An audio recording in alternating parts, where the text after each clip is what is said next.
What's up, guys? Welcome to the Steve Bizzagani Show. I've got some good stuff for you today. My dog is in the room with me today, though, so it sounds like he's trying to participate. You might hear him scratching around. But I also wanted to bring to you guys today, I wanted to talk to you guys about what I learned from a kind of a hilarious story that I heard on the radio. And then I'll talk to you guys how that applies to real estate, too. So it's kind of a cool thing.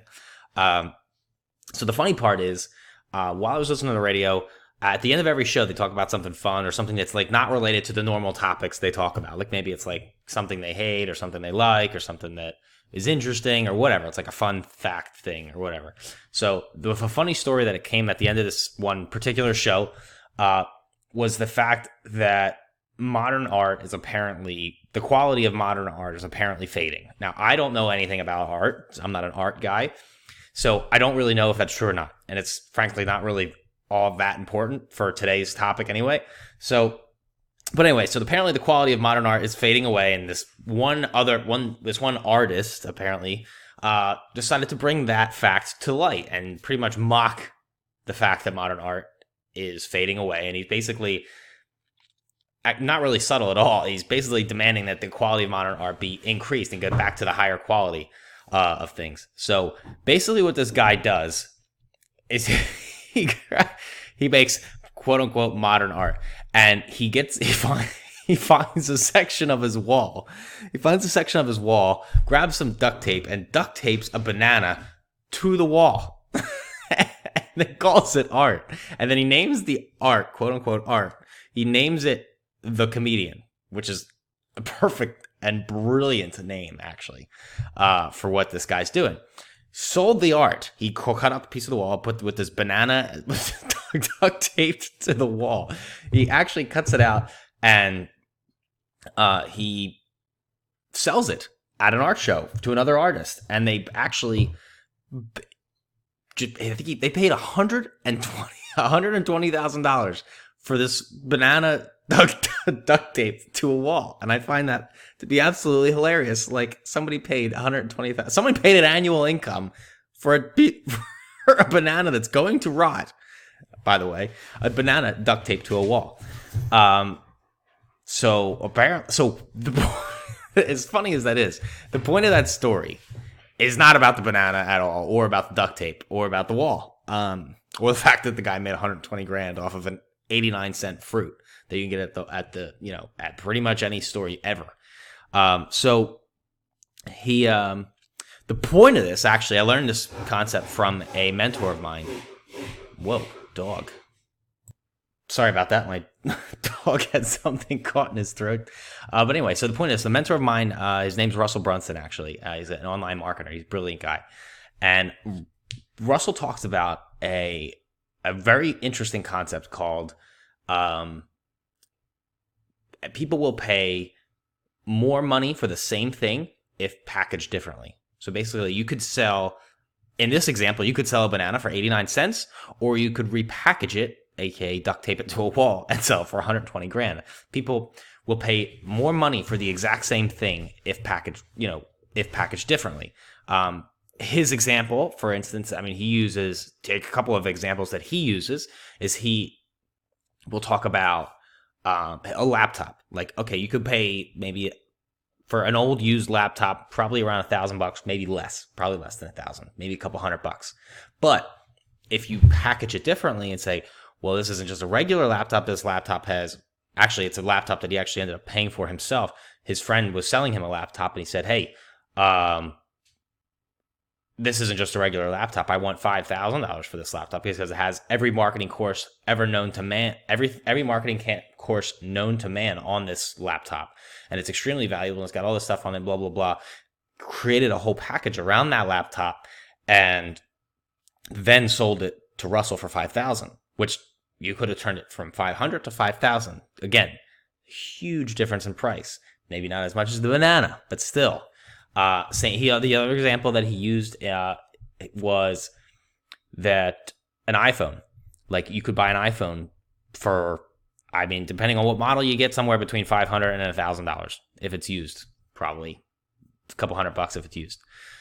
Now, if you repackage that iPhone and you talk about, okay, maybe it's like let's just use, to use Russell's example.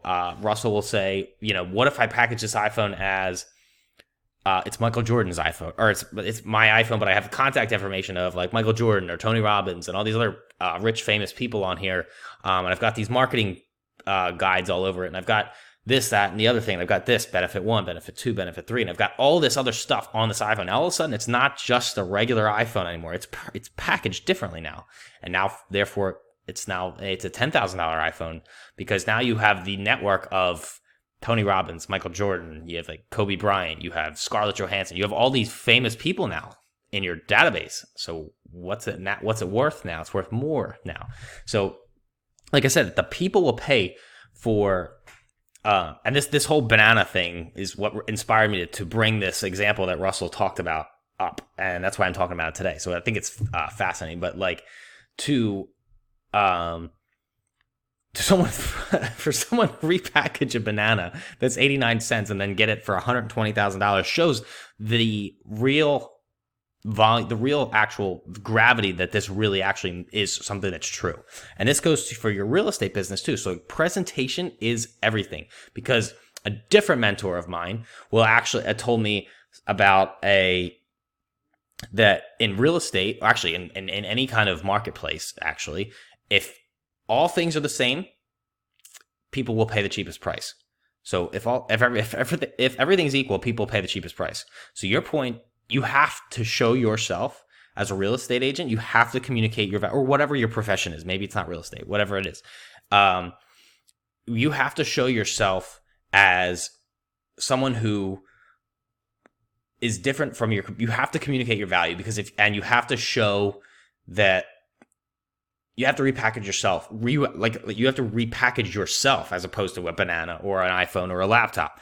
And repackaging yourself, show the value where you put maybe bullet 1, benefit 2, feature number 3, whatever these things are, you have to show them and communicate those in a way that no one else is going to do it. Like this is where separating yourself it will separate you from the competition naturally, but you have to basically, even sometimes, maybe even think a little bit broader than just yourself. You have to repackage the realtor, because that's what the consumer is looking at. They're not just looking at just specifically you all the time. Sometimes they're thinking of real estate agents. Okay, they're shopping for real estate agents. That's literally they're going to the marketplace to shop for realtors. So how can you grab the 2020 realtor and repackage them so that people will pay more for that same realtor that normally they would have just paid a normal commodity price for? So that's kind of the approach you want to take. And then obviously you want to niche it down to yourself and how you, in fact, are the repackaged version of this repackaged realtor that we were just talking about. So that's pretty much all I got today. That's a huge concept that I think and actually now that I've learned that concept of people will pay more for something, as long as, if repackaged differently, people will pay more money for it. I am starting to see that everywhere. I'm starting to see that in competition. I'm starting to see that people, like even handbags. I mean, Gucci will repackage its own things. I could buy the handbag at TJ Maxx for $10, or I could pay $10,000 for it, or Gucci. I mean, obviously, probably not 10,000, but whatever. I'll pay 10 times the price that I would have paid at TJ Maxx. Now now you'll see this everywhere, which is so cool. And then it starts to inspire you. Like, okay, cool. I can take that feature that realtor does. Like maybe you can look at what other realtors do. Okay, they're doing a listing presentation. You see that listing, you see that part of their listing presentation.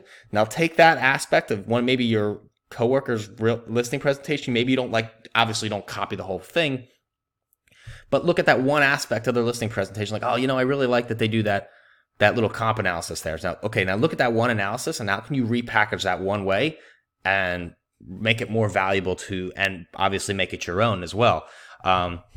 And then, take a little bit of everybody's different stuff, because that's what makes you, you. I mean, you are pretty much a collection of everybody else's stuff. I mean, you're not ever going to be exactly like another realtor in your office, so you've got your own spin on things. So take a bunch of different stuff from a bunch of different places and repackage them, and then build you or your brand or whatever you're working on at the time. So that is a really cool piece of information that I learned. probably within, I learned this probably mostly in like the last 2 or 3 months, but I thought it would be a good piece of information to give you guys today. Hope you found it useful, and I will see you guys on the next one.